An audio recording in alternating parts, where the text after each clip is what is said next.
বর্তমানে বহুল ব্যবহৃত মোবাইল ব্যাংকিং এর মধ্যে বিকাশ এবং নগদ এই দুটি সবচেয়ে বেশি ইউজ হচ্ছে। সো আপনি কোনটি ইউজ করবেন, বিকাশ নাকি নগদ? বিকাশের চার্জ বেশি নাকি নগদের চার্জ বেশি? আপনি হয়তোবা এটা নিয়ে কখনো ভাবেনও নাই যে আসলে কোনটিতে চার্জ বেশি যাচ্ছে এবং কোনটিতে চার্জ কম যাচ্ছে। মাস শেষে কোনটি ইউজ করলে তাদের সার্ভিস চার্জটা আপনার কম যাবে, আজকের ভিডিওটিতে আমি এই দুটির কম্পেয়ার করব যে দিন শেষে আপনি কোনটি ইউজ করবেন। আমি Rubel Rana Yusuf, all is learn YouTube চ্যানেলের পক্ষ থেকে আপনাদেরকে জানাই স্বাগতম। যেখান থেকে ভিডিওটি দেখতেছেন, যদি ইউটিউব চ্যানেল থেকে দেখেন অবশ্যই চ্যানেলটিকে সাবস্ক্রাইব করে রাখতে পারেন, এবং কি যারা পেজ থেকে দেখতেছেন অবশ্যই পেজটিকে ফলো করে দিতে পারেন। আর অলরেডি যারা ফলো এবং সাবস্ক্রাইব করেছেন অসংখ্য ধন্যবাদ। যদি আপনাদের কোনো মতামত থাকে অবশ্যই কমেন্ট করে জানাতে পারেন। সো ভিডিওটি শুরু করা যাক। সো আমি সরাসরি প্রমাণস্বরূপ আমি ব্রাউজারে চলে যাব। আমি আপনাদেরকে একটু সরাসরি স্ক্রিন শেয়ার করেই দেখাচ্ছি।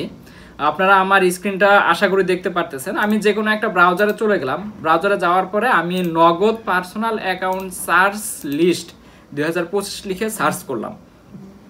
তারা আমাকে যেটি দিচ্ছে দেখেন, আপনার ক্যাশ আউট চার্জটা যে দিছে, আপনার ক্যাশ আউট হলো 12 টাকা 50 পয়সা পার হাজার। যদি আপনি নগদ অ্যাপস ইউজ করেন তাহলে প্রতি হাজারে 12.5 টাকা করে আপনার ক্যাশ আউট চার্জ কাটবে নগদে, এবং কি আপনার 15 টাকা পার হাজারে ক্যাশ আউট চার্জ কাটবে হলো আপনি যদি ইউএসডিডি অর্থাৎ তাদের যে কোড আছে সেই কোড ইউজ করে আপনি যদি ক্যাশ আউট করেন তাহলে 15 টাকা পার হাজার চার্জ কাটবে। তাহলে আমি কি বুঝতে পারলাম যে যদি আমি অ্যাপস ইউজ করি তাহলে কিন্তু 12.5 টাকা দিয়ে আমি ক্যাশ আউট করে ফেলতে পারতেছি পার হাজার। আর যদি আমি তাদের ইউএসএসডি কোড ইউজ করে যদি আমি ক্যাশ আউট করি তাহলে কিন্তু আমার 15 টাকা করে পার হাজার লাগতেছে। আর আরেকটা বিষয় এরা উল্লেখ করছে না, হ্যাঁ, সেন্ড মানির যে বিষয়টা, আপনি যদি সেন্ড মানি করেন তাহলে প্রথম 3টি ট্রানজ্যাকশন আপনি ফ্রিতে সেন্ড মানি করতে পারবেন। ঠিক আছে, তো এটা আপনি আরেকবার বলে দিচ্ছি, আপনি যদি সেন্ড মানি করেন তাহলে প্রথম 3টি সেন্ড মানি আপনি সম্পূর্ণ ফ্রিতে করতে পারবেন। এর পরের সেন্ড মানিগুলা আপনার টাকা কাটবে হলো 5 টাকা করে পার হাজার। তো সেন্ড মানির বিষয়টা যদি আপনি অ্যাপস ইউজ করেন তাহলে প্রথম 3টিতে আপনি ফ্রি করতে পারতেছেন, আর পরেরগুলোতে চার্জ কাটবে। অথবা আপনি যদি ইউএসডিডি কোড ইউজ করে আপনি যদি সেন্ড মানি করেন তাহলে পার ট্রানজ্যাকশন আপনার 5 টাকা করে কাটবে। সো এটি কিন্তু আমরা সবচেয়ে বেশি ইউজ করি ক্যাশ আউট এবং কি সেন্ড মানি। সো আমি কিন্তু দেখালাম যে আসলে ক্যাশ আউটে কত কাটতেছে, সেন্ড মানিতে কত কাটতেছে নগদ দিয়ে। সো এবারে আমি যেটি দেখাবো বিকাশে আপনার এই ক্যাশ আউট এবং কি সেন্ড মানি কত কাটে। আচ্ছা, আমি একটু ইয়ার কাছ থেকে চলে আসি, চ্যাট জিপিটির কাছ থেকে চলে আসি। চ্যাট জিপিটি কি বলছে? হ্যাঁ, চ্যাট জিপিটিও সেম। দেখেন ক্যাশ আউট চার্জ নগদের জন্য আমি সার্চ করছিলাম যে নগদ personal cash out charge list. So cash out 12 টাকা পার হাজার, এটা আপনার কাটবে হলো অ্যাপস দিয়ে, এবং কি 15 টাকা পার হাজার তাদের কোড দিয়ে, ইউএসএসডি কোড দিয়ে।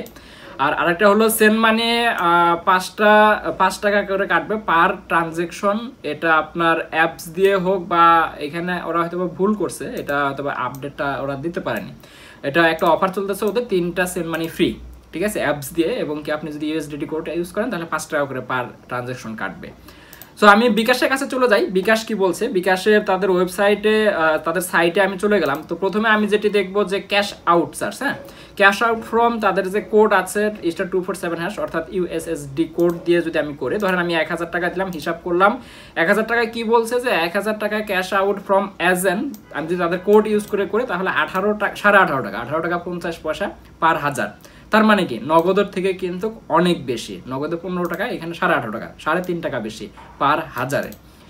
এবং কি এরা কি বলছে যে আপনি যদি এটা কি সঠিক টাকার পরিমাণ 50,000 থেকে 50 টাকা থেকে 30,000 টাকা পর্যন্ত আপনি ক্যাশ আউট করতে পারবেন 2টি প্রিয় নাম্বারে 14 টাকা 90 পয়সা প্রতি মাসে 50,000 টাকা পর্যন্ত। এরা কি বলছে যে 50,000 টাকা পর্যন্ত আপনি চাইলে 2টি এজেন্ট নাম্বার আপনি প্রিয় করে মাত্র 14 টাকা 90 পয়সায় ক্যাশ আউট করতে পারবেন। এক কথা আমি আবারও বলে দিচ্ছি, যদি আপনি প্রিয় নাম্বার ইউজ করে ক্যাশ আউট করেন সেক্ষেত্রে আপনি 14 টাকা 90 পয়সায় ক্যাশ আউট করতে পারবেন 50,000 টাকা পর্যন্ত। ঠিক আছে, ক্লিয়ার? তার মানে কি নগদের থেকে কিন্তু কম না। এবং কি আমি সেন্ড মানির হিসাবটা যদি আপনাদেরকে দেখাই, সেন্ড মানি কোথায় আছে আমি একটু আপনাদেরকে দেখাই। এই তো সেন্ড সেন্ড মানি আমি তাদের এই কোড ইউজ করে আমি করতেছি, দেখা যাচ্ছে কোড ইউজ করে তাদের যে ইয়াটা আছে এই জায়গায় আপনার 1 টাকা থেকে 50 টাকা পর্যন্ত, 50,000 টাকা পর্যন্ত 50 টাকা সেন্ড মানিতে চার্জ নেই। আচ্ছা, 50 টাকা পর্যন্ত সেন্ড মানিতে কোনো চার্জ নাই, অর্থাৎ 1 থেকে 50 টাকা পর্যন্ত সেন্ড মানিতে কোনো চার্জ কাটবে না। এবং প্রতি মাসে প্রিয় নাম্বার ছাড়া অন্য আদার্স নাম্বারে 1 টাকা থেকে 50 টাকার উপরে, 50 টাকা থেকে 25,000 টাকা পর্যন্ত প্রতিবার সেন্ড মানিতে কাটবে হলো 5 টাকা। এবং 25,000 টাকা থেকে উপরে যত বেশি করেন সেন্ড মানি কাটবে হলো 10 টাকা পার ট্রানজ্যাকশন। ওকে, তো এটি আমি আবারও বলে দিচ্ছি, যদি আপনি বিকাশে প্রিয় নাম্বার দিয়ে সেন্ড মানি করেন তাহলে 25,000 টাকা পর্যন্ত সেন্ড মানি ফ্রি, 25,000 টাকার উপরে 5 টাকা কাটবে। এবং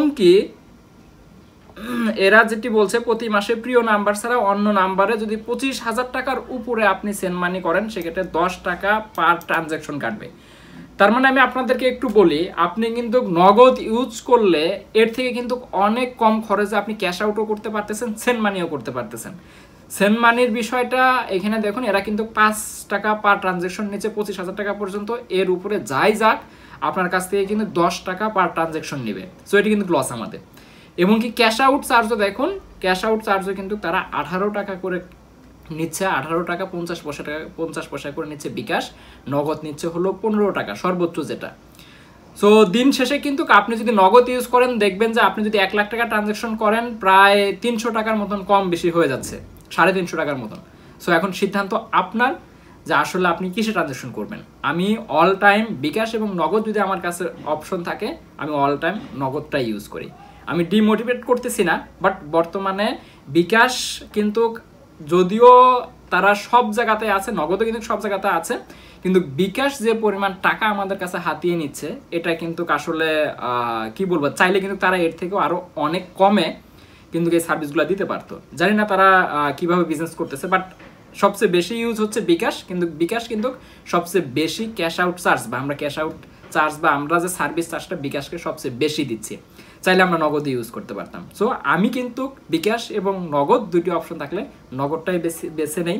আপনি কোনটি বেছে নেন এটি কমেন্ট করতে ভুলবেন না। যদি কোনো কিছু জানার থাকে এর থেকেও বেশি কমেন্ট করতে পারেন, আমি আপনাদেরকে রিপ্লাই করার ট্রাই করব। নেক্সট ভিডিওতে আমি এমন একটি মোবাইল ব্যাংকিং নিয়ে বলবো বিকাশ এবং নগদের থেকেও পুরো অর্ধেক ক্যাশ আউট চার্জ দিয়ে এবং সেন্ড মানি সম্পূর্ণ ফ্রি দিয়ে আপনারা কিভাবে লেনদেন করবেন এটি আলোচনা করব। সো নেক্সট ভিডিওতে দেখা হচ্ছে। আজকে আল্লাহ হাফেজ।